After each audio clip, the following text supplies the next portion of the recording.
નમસ્કાર મિત્રો, આજે સીધું ને સટના સ્પેશિયલ એપિસોડમાં આપણે ભારત સરકારના જે જાહેર ક્ષેત્રના એકમો છે એને કઈ રીતે વેચી મારવામાં આવી રહ્યા છે અથવા તો એમની સંપત્તિને કઈ રીતે વેચી મારીને નાણાં ઊભા કરવાની કોશિશ નરેન્દ્ર મોદીના નેતૃત્વવાળી સરકાર કરી રહી છે અને પાણીને મૂલે જમીનોની ખેરાત કરી રહી છે અને પાછા એમ કહે છે કે અમે એ જાહેર ક્ષેત્રના એકમોને બચાવવાની કોશિશ કરી રહ્યા છીએ. દેશની પ્રજા ઘોરે છે, વિપક્ષો ઘોરે છે અથવા તો મિલીભગત છે, કારણ કે જ્યાં કરોડો રૂપિયાની ખાયકી હોય ત્યાં મિલીભગત હોવાની શક્યતા વધારે હોય છે. ભારત સરકારનું એક એકમ બીએસએનએલ, આપણે બધા ટેલિફોન જેના આપણા ઘરમાં આવ્યા, ટેલિફોનથી મોબાઈલ સુધીની સેવા જેણે પૂરી પાડી અને આખા દેશમાં એની પ્રોપર્ટી છે, ભારત સરકારની પ્રોપર્ટી છે, બીએસએનએલ ની પ્રોપર્ટી છે. શહેરોની અંદર એમટીએનએલ ની પ્રોપર્ટી છે અને સોનાની લગડી જેવી પ્રોપર્ટીઓ છે. અમે આજે જ્યારે અભ્યાસ કરી રહ્યા હતા, કારણ કે ચર્ચા એવી હતી કે બીએસએનએલ, અગાઉ ચર્ચા એવી હતી કે બીએસએનએલ અંબાણીને સોંપી દેવાશે, એટલે રિલાયન્સ ઇન્ડસ્ટ્રીને. પણ અંતે રિલાયન્સ ઇન્ડસ્ટ્રી એમાં નથી અને ટીસીએસ, ટાટા ગ્રુપની કંપની, એણે 15,000 કરોડ રૂપિયાનું રોકાણ કર્યું. મારી ભિખારી સરકાર 15,000 કરોડ રૂપિયા પણ રોકી શકતી નથી અને એણે આ રીતે ટાટા કંપનીની સાથે જોડાણ કરવું પડે છે. કહે છે કે પબ્લિક પ્રાઇવેટ એન્ટરપ્રાઇઝ કરી નાખવી. બીએસએનએલ ને બચાવી લેવા માંગે છે. બીએસએનએલ ના સ્ટાફને છે ને છૂટો કરી દેવામાં આવ્યો. એની સાથે કેવો વ્યવહાર કરવામાં આવ્યો એ તો તમે એમના યુનિયનોને પૂછો તો ખબર પડે. પણ યુનિયનો પણ મિલીભગત છે, કારણ કે યુનિયનના નેતાઓ એ પોતાના ગજવા ગરમ થાય એટલે એમને છે ને કોઈ બીજાની પડી નથી, પ્રજાની પડી નથી. સમાચાર જે આવ્યા એ છે કે 15,000 કરોડ રૂપિયા ટાટા ગ્રુપ બીએસએનએલ માં રોકશે અને બીએસએનએલ ને 1000 ગામોમાં 4G સેવા મોબાઈલની એ પૂરી પાડશે. અમે અમદાવાદમાં રહીએ છીએ અને અમદાવાદમાં બીએસએનએલ ની ઓફિસોમાં કોઈ પટેલની કંપનીને આઉટસોર્સ કરી દેવામાં આવી છે. બીએસએનએલ ની સરકારી કંપનીમાં ખાનગી કંપનીના માણસો કામ કરી રહ્યા છે, એમને ઓફિસ આપવામાં આવી છે. અમને તો ત્યારે ખબર પડી કે જ્યારે અમારો ફોન લેન્ડલાઇન ખરાબ હતી ત્યારે અમે જાતે બીએસએનએલ ની ઓફિસે ગયા હતા. ત્યારે ખબર પડી કે આ તો સરકારી અધિકારીઓ નથી, બીએસએનએલ ના અધિકારીઓ નથી, આ તો પ્રાઇવેટ કંપનીના અધિકારીઓ છે અને નરેન્દ્ર મોદીની સરકારની કૃપા છે એમની ઉપર. જે કર્મચારીઓ ને છૂટા કરી દેવામાં આવ્યા અને હવે એને રિવાઇવ કરવાની વાત કરે છે. કેન્દ્રમાં સંચાર મંત્રી જે છે આપણા જ્યોતિરાદિત્ય સિંધિયા, આમ તો વડોદરાના જમાઈ છે, ગાયકવાડ પરિવારના, કોંગ્રેસમાંથી વંડી ઠેકીને ભારતીય જનતા પાર્ટીમાં જોડાયા. એટલે ગઈ વખતે કઈ ન કરવાનું ખાતું એમને મળ્યું હતું. આ વખતે એમને મહત્વનું ખાતું આ આપ્યું છે, પણ એ ડિસઇન્વેસ્ટમેન્ટ કરવાની અથવા તો સરકારી સંપત્તિ વેચવાની ભૂમિકા કરશે. એમને એક પાછું નોર્થ ઇસ્ટ ના ડેવલપમેન્ટનું ખાતું પણ આપ્યું છે. અને જ્યારે સરકાર પોતે જાહેર ક્ષેત્રના એકમો જ્યારે વેચવા કાઢે છે, આ શરૂઆત થઈ હતી. આમ તો પ્રાઇવેટાઇઝેશન, લિબરલાઇઝેશન, ગ્લોબલાઇઝેશન નો આખો યુગ જે શરૂ થયો નરસિંહ રાવની સરકારથી, પણ એમણે એટલા એકમો વેચા નહોતા જેટલા વાજપેયી સરકારે વેચ્યા. અને નરેન્દ્ર મોદીએ તો પાછું વળીને જોયું જ નથી. મનમોહન સિંઘે તો ઘણા બધા નવા એકમો પણ કર્યા અને જાળવી પણ રાખ્યા. પણ કોંગ્રેસમાંથી ભાજપમાં ગયેલા લોકો હવે છે ને આ સરકારી સંપત્તિને વેચવા નીકળ્યા છે. મારી પાસે આંકડા છે, કારણ કે મેં BSNL ની ઓફિશિયલ વેબસાઇટ ઉપરથી આજે જ લેન્ડ ઓક્શન ની નોટિસ વાંચી.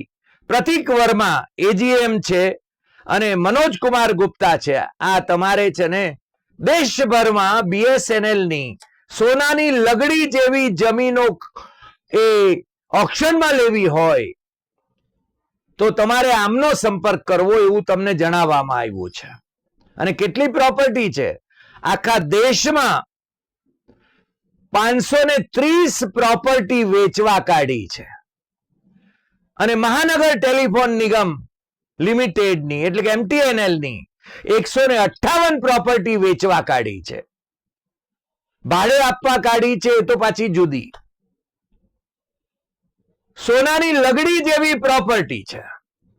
અને જ્યોતિરાદિત્ય સિંધિયા એ BSNL ના 5G નું પરીક્ષણ કરી રહ્યા છે. અમે જે થંબનેલ ની અંદર જે ફોટો મૂક્યો છે એમનો, એ 5G BSNL ના 5G નો ટેસ્ટ કરી રહ્યા છે. કોઈની સાથે વાત કરી રહ્યા છે. એ તસવીર પણ દેખાય છે અને અવાજ પણ બરાબર આવે છે ને, એટલે એપ્રિશિએટ કરે છે. જે એકમને તમે મારી નાખવા માંગતા હતા, જે એકમ અને એની પૂરેપૂરી સંપત્તિ તમે રિલાયન્સ ઇન્ડસ્ટ્રીને પધરાવી દેવા માંગતા હતા, મુકેશ અંબાણીને, અને મુકેશ અંબાણીએ જીઓ એ શરૂ કર્યું અને એરટેલ સુનિલ મિત્તલની જે કંપની છે એની અને જીઓની કંપની, એ બંને વચ્ચેની સ્પર્ધા ચાલતી હતી. ત્યાં હવે BSNL સસ્તા દરે તમને 4G ને 5G આપશે એવી જાહેરાતો થઈ રહી છે. ટેલિફોનની સેવાના તો ઠેકાણા નથી. કર્મચારીઓ છે નહીં, કારણ કે છૂટા કરી દેવામાં આવ્યા. અને બીજું, જાહેરાત કરવામાં આવી હતી અને એના આંકડાઓ પણ છે કે 2008 અને 9 સુધી BSNL નફો કરતી હતી અને પછી એની છે ને 1 લાખ કરોડની ખોટ ગઈ એમ કે છે. હવે 1 લાખ કરોડ આપેલી પ્રોપર્ટી વેચીને નરેન્દ્ર મોદીની સરકાર ઉભા કરવા માંગે છે. હકીકતમાં તો એ અબજોની પ્રોપર્ટી હશે, અબજો કરોડની પ્રોપર્ટી હશે, કારણ કે એની પ્રાઇમ લેન્ડ હોય છે, શહેરોમાં એની પ્રોપર્ટી છે. અને સરકારે એમ કે 1 કરોડ અને 64 લાખ રૂપિયાનું રિલીફ પેકેજ આપ્યું, પણ BSNL ખાડે ગઈ. ખાડે જવા માટે તમે પ્રેરી. સરકાર ઈચ્છી નહોતી કે એ વ્યવસ્થિત ચાલે. તમને ખ્યાલ હશે IPCL નો દાખલો. IPCL માં વાજપેયીના વખતમાં IPCL નો 26% શેર એ વેચવા કાઢ્યો. હવે એમાં 3 સ્પર્ધકો હતા મુખ્ય. 1 રિલાયન્સ ઇન્ડસ્ટ્રી, 2 નિરમા, કરસનભાઈ પટેલની નિરમા, અને 3 ઇન્ડિયન ઓઇલ કોર્પોરેશન એટલે કે ભારત સરકારની કંપની. હકીકતમાં આઈપીસીએલ માટે જેણે બીડ કર્યું એ ભારત સરકારની કંપની પણ હતી, પણ એને નહોતી આપી. પ્રાઇમ મિનિસ્ટર, મારી પાસે અધિકૃત એ અહેવાલ છે, હમણાં હું એનો અભ્યાસ કરતો હતો, રિસર્ચ કરતો હતો, ત્યારે વાજપેયીએ ઇન્ટરવીન કર્યું, પ્રાઇમ મિનિસ્ટર વાજપેયીએ, અને અરુણ શૌરીને સૂચના આપી. અરુણ શૌરી એ વખતે આપણા પત્રકાર શિરોમણી, એ વખતે ડિસઇન્વેસ્ટમેન્ટ મિનિસ્ટર હતા વાજપેયીની સરકારમાં. એમને સૂચના આપી કે આપણે આઈપીસીએલ નો આ 26% જે હિસ્સો છે એ રિલાયન્સને આપવાનો છે. એટલે કરશનભાઈના હાથ હેઠા પડ્યા, આઈઓસી ના હાથ હેઠા પડ્યા. ભારત સરકારની પોતાની કંપની એ લેવા માટે તૈયાર હતી. ભારત સરકારનો બીજો એકમ, એટલે એનું જાહેર ક્ષેત્રનો એકમ, પબ્લિક સેક્ટર યુનિટ, અને એના બીજા ભોપાળા તો જુદા છે, કે 2002 માં આ 26% રિલાયન્સ એમાં શેર લીધો. રિલાયન્સ એ વખતે કોટ કરેલો ભાવ જે હતો, જે રિઝર્વ પ્રાઇસ હતી શેરની, એ છે ને 231 હતી, અને એને એ રીતે 1491 કરોડ રૂપિયા ચૂકવ્યા અને 26% હિસ્સો લીધો. નિર્માએ 110 રૂપિયા કોટ કર્યા હતા, આઈઓસી 128 કોટ કર્યા હતા. જો આઈઓસી ના ભાવ છે ને 128, અને રિલાયન્સ ને આપવા માટેની જે વાત થઈ 128 અને 128 અને પેલા 231, એટલે રિલાયન્સ ને આપવાનું, એટલે બતાવવાનું એ કે એને ઊંચી પ્રાઇસ કોટ કરી. પણ પ્રાઇમ મિનિસ્ટર વાજપેયી એ પોતે રિલાયન્સને ફેવર કરવા માંગતા હતા. આ બીએસએનએલ માં રિલાયન્સને જ જાય એવી ગણતરી હતી. એમના ટ્રેડ યુનિયનો ના નેતાઓએ અમને આવીને પણ કહ્યું હતું, પણ બાજી બદલાઈ ગઈ. કદાચ મુકેશ અંબાણી સોનિયા ગાંધી અને રાહુલ ગાંધીને એમના દીકરાનું નિમંત્રણ આપવા માટે ગયા અને નરેન્દ્ર મોદીને માઠું લાગ્યું હોય, એવું બની શકે. આ તો શક્યતાઓ છે, કંઈ પણ બની શકે.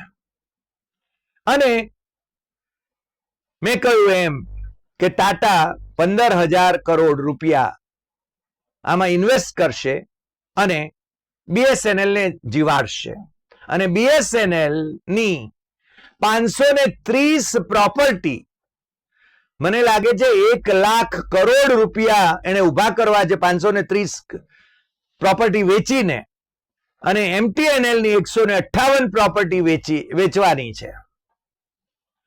ભારત સરકાર જે જાહેર ક્ષેત્રની સંસ્થાઓ છે, પબ્લિક સેક્ટર યુનિટ છે, એને પ્રાઇવેટ સેક્ટરને આપવા માંગે છે, કારણ કે અનામતનો અમલ ન કરવો પડે.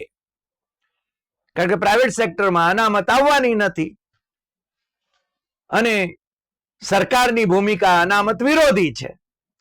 વાતો મોટી મોટી કરવી કે અમે તો અનામતના સમર્થક છીએ અને જ્યાં સુધી હું છું ત્યાં સુધી અનામતને કોઈ દૂર નહીં કરી શકે. નરેન્દ્ર મોદીએ ડીંગ માર્યા હતા. પણ આ સોનાની લગડી જેવી જમીનો બીએસએનએલની ઓપન માર્કેટની અંદર 530 પ્રોપર્ટીનું વેલ્યુએશન કાઢવામાં આવે, સરકારી તંત્રની રીતે નહીં, સરકારના મળતિયા વેલ્યુઅર્સની રીતે નહીં, પણ ઓપન માર્કેટમાં એની પ્રોપર્ટીની વેલ્યુ કાઢવામાં આવે, તો એ 1 લાખ કરોડ કરતા ઘણી બધી વધુ હશે એવી અમને શ્રદ્ધા છે. કારણ કે અમારી પાસે એક બીજો દાખલો પણ છે. હા, પેલો રિલાયન્સ ની આપણે વાત કરતા હતા. 2002 માં 26%, અને પછી રિલાયન્સે 2007 માં સંપૂર્ણપણે આઈપીસીએલ હસ્તગત કરી લીધી. 2007 માં શરૂઆત વાજપેયી વખતથી થઈ. 26% શેર એમનો હતો. 2007 માં કોંગ્રેસની સરકાર હતી, યુપીએની સરકાર હતી, એ વખતે સંપૂર્ણપણે રિલાયન્સને આઈપીસીએલ ઉપર કબજો મળી ગયો. અને અમને એવું જણાવવામાં આવ્યું હતું, જે અમે ઇન્ડિપેન્ડન્ટલી એને વેરીફાઈ નથી કરી શક્યા, કે આઈપીસીએલ જ્યારે વેચવામાં આવી રિલાયન્સને, ત્યારે આઈપીસીએલ ની જે ડિપોઝિટો બેંકોમાં પડી હતી અથવા અન્યત્ર હતી, એ જેટલા નાણાંમાં વેચવામાં આવી, ભારત સરકારે જેટલા નાણાંમાં રિલાયન્સને હવાલે કરી, એના કરતા વધારે ડિપોઝિટ્સ એની છે પડેલી હતી. એટલે ગાયને દોઈને કૂતરીને પીવડાવવા જેવી વાત થઈ. અને જે યુનિટ ખોટનો ધંધો કરે છે એમ કહીએ છીએ, એ પ્રાઇવેટ સેક્ટરમાં જાય છે એટલે તો નફો કરતા થઈ જાય છે. અને આ પણ બીએસએનએલ પણ આવતા દિવસોમાં નફો કરતી થઈ જાય. ટાટા, ટીસીએસ, જો કે ટીસીએસ નો રોલ કેટલો લિમિટેડ હશે, અથવા તો આખા બીએસએનએલ ને ટીસીએસ ને સોંપી દેવામાં આવશે કે કેમ, કે ત્યાં સુધી નરેન્દ્ર મોદીને બદલે કોઈ બીજા વડાપ્રધાન આવે અને એમને વળી પાછી બીજી કોઈ કંપની માટે પ્રેમ ઉભરાય, એવું પણ બની શકે. પણ જ્યારે જાહેર ક્ષેત્રના એકમો અથવા તો એ જાહેર ક્ષેત્રની અંદર, પબ્લિક સેક્ટરની અંદર અથવા સરકારી માલિકીની હોટેલો, એનું ડિસઇન્વેસ્ટમેન્ટ થાય છે, ત્યારે એમાં કૌભાંડો હોય છે. એ જરૂર તમને ખ્યાલ હશે કે રાજસ્થાનના આવા સોદાઓના સંદર્ભમાં અરુણ શોરીને નરેન્દ્ર મોદીની સરકારે નોટિસ પણ પાઠવી, સીબીઆઈની નોટિસ એમને પહોંચી હતી. પછી શું થયું એ ખબર નથી, કારણ કે વાજપેયી સરકારમાં જ અરુણ શોરી મિનિસ્ટર હતા. પછી તો એ મારા તો બહુ અંગત મિત્ર રહ્યા, લવાસા હતા, અને પછી તો દિલ્હી પાછા ગયા, કારણ કે એમનો દીકરો અને પત્ની બંને એમના આરોગ્યના પ્રોબ્લેમ છે, એટલે એમને દિલ્હીમાં રહેવું પડે એમ છે. પણ ત્યાર પછી જે પબ્લિક ફોરમ ઉપર આવીને પણ મોદી સરકારનો એ વિરોધ કરતા હતા, એ વિરોધ બંધ થઈ ગયો.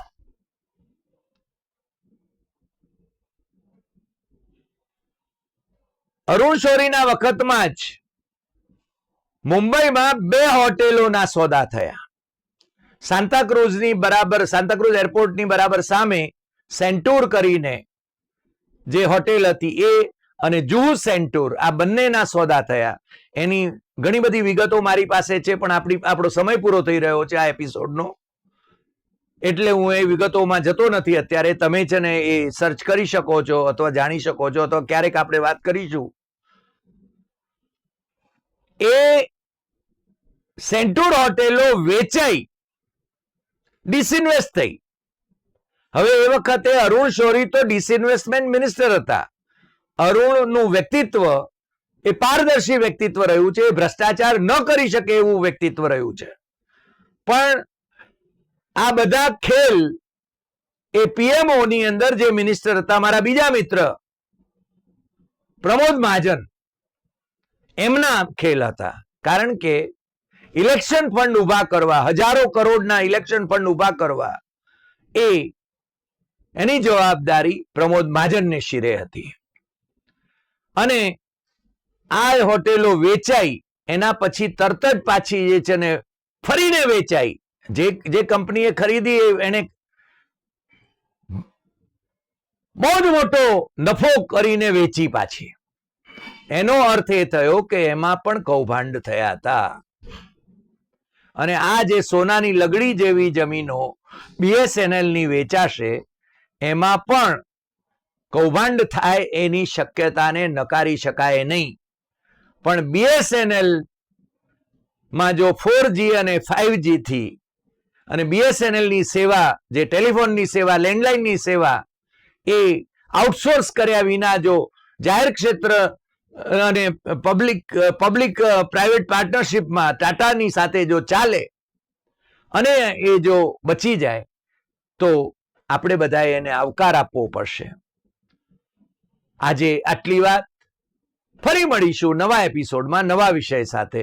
તમને જો આ એપિસોડ ગમ્યો હોય તો સૌથી વધુ શેર કરશો, લાઈક કરશો, કમેન્ટ કરશો, અને આપણી YouTube channel doctor Hari Desai Satyam એવમ તથ્યમ એ સબસ્ક્રાઇબ કરવા માટે દેશમાં અને વિદેશમાં મિત્રોને જરૂર જણાવશો. નમસ્કાર.